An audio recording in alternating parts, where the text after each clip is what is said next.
have a hitch-free presentation. Now, Joy, with your background in agriculture and youth engagement, what do you make of the aggressive drive of the government to recalibrate the state's economy with agriculture at its base? The government has done a lot in the agri sector, and you know, agriculture itself has a very long value chain. I will take the Sobe farm because I knew a lot of things about the Sobe farm, the maize farm, 725 hectares. The governor gave out 725 hectares to 145 farmers. Each farmer was awarded 5 hectares to cultivate maize. And do you know what that implies? I can categorically tell you what each of the farmer will make from cultivating 1 hectare. Yes. And secondly, I think I'd like to hear what each farmer I can tell you off camera so that they don't start running after farmers. Okay. So from 1 hectare, and to cultivate 1 hectare, I can boastfully say that you will need a minimum of 6 to 8 workers from start to finish. So that's also creating employment. And now you have 725 hectares. You should think of the number of people that will be employed as a result of that cultivation. Will that not boost the economy? And we also have partners too who are going to be buying the farm produce from the farmers after harvest. And these people, they're also going to be working with people in Edoye during the processing. So in terms of agriculture, I'm just talking about Sobe alone. We've seen the rubber plantation the governor is trying to invest in. He has done a lot of, created a lot of policies for farmers to be able to strive in Edo State. You know, all of this will not happen without boosting the economy. So to me, I think that what the governor has done so far has actually boosted the economy in Edo State. Now, with Nigeria heading to the 4th industrial revolution, okay, anchored on skills and IT advantage, how do you see the governor's programs preparing youths to take advantage of the opportunities available? That's where the Edo job comes in. I don't have their data. I don't know the number of persons they've trained, but I know I've recommended over 50 people to go there for different kind of trainings. You know, so the governor is preparing the youths. I just made an example with my SSA, my assistant, who doesn't even want to leave Edo State anymore. So it's just that most people do not really understand the things the governor is doing. He has invested in human capacity. So now, with what they do in Edo jobs, I think the Edo people are prepared for this revolution. If they key in, if they are willing to key in to participate in most of the programs, they do that. Like I can just make example of few. I could remember there was a time Gogo did some trainings for them there.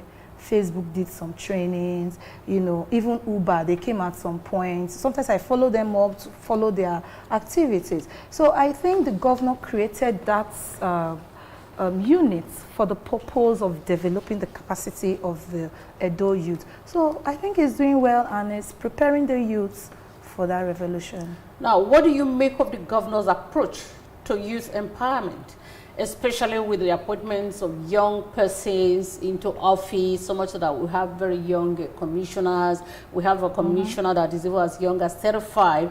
And of course, let's talk about the impact of such decisions in the long run. Yes. Having young persons in the last partake in the decision-making process. Yes. In driving the state. In the last decade, there's been a revolution in Nigeria that the young people have been clamoring for inclusiveness in governance, which the governor has clearly exhibited. Look at our chief of staff. He's a very young person to be elected into such a sensitive position. So I'm so proud of the governor with the things he's doing. Now, you know, the young people, the world is changing per second. There are so many innovations that are in place today that were not in place 20 years ago. And then now, when you keep involving or recycling these old people into sensitive positions, it will be almost impossible for the country to grow. So now that the governor is practicing, what the governor is doing by bringing in the young people into different positions, I think is a laudable development, because we are full of ideas. Like me, for instance, I'm a farmer. Other farmers, they don't practice mechanized farming. They think that is very cost effective. Meanwhile, it's actually cheaper than the old ways our parents have been farming. So I've been able to expose a lot of people to getting into mechanized farming because it will yield more crops to them. So imagine if what I do, an older person is doing it. Some of the things that I know, those people might not know them. So that is why it's very important that we bring in the young people into sensitive positions so that they can drive the state forward. So what the governor is doing, I can say that is a very good approach, and it's going to have a beautiful long-term effect in the state, because people, young people, we want to strive for success. They want to develop themselves. I'm still developing myself because I'm just starting. I've not gotten to the place I want to be. You're making me laugh. I don't laugh because I have a target for myself. Until I get there, I won't just stop. You know, so when we have this hope that if we know what we are doing, we can easily be elected, and if we have something to bring to the table, I think everybody wants to develop themselves. So what the governor is doing is beautiful. All right. Now, you are the lead hosts of NASA Space Apps Challenge in Edo State. Tell us about it. Okay, it's an hackathon event. As you know, the US NASA. So annually, what they do, they bring students together, coders together, even farmers, entrepreneurs. It doesn't matter what you're doing. It's a 3-day event, and when they bring these people together, they give out some challenges, they set out some tasks for them to do, usually done online though. Okay. So, and then you share them into different kind of groups. They come up with their recommendations, their ideas, and then they submit it at the end of the challenge. So usually, it is, I think about last year, they did it in over 300 cities around the world. I am the lead host in Benin City. So they select those with good ideas and innovations for the next stage. Then these people are taken to Washington, D.C.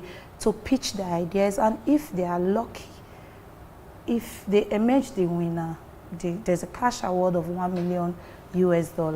So I think we've done so 3 times since I became the lead host in Edo State. Wait, so for how long have you been the lead host in Edo State? 3 years now.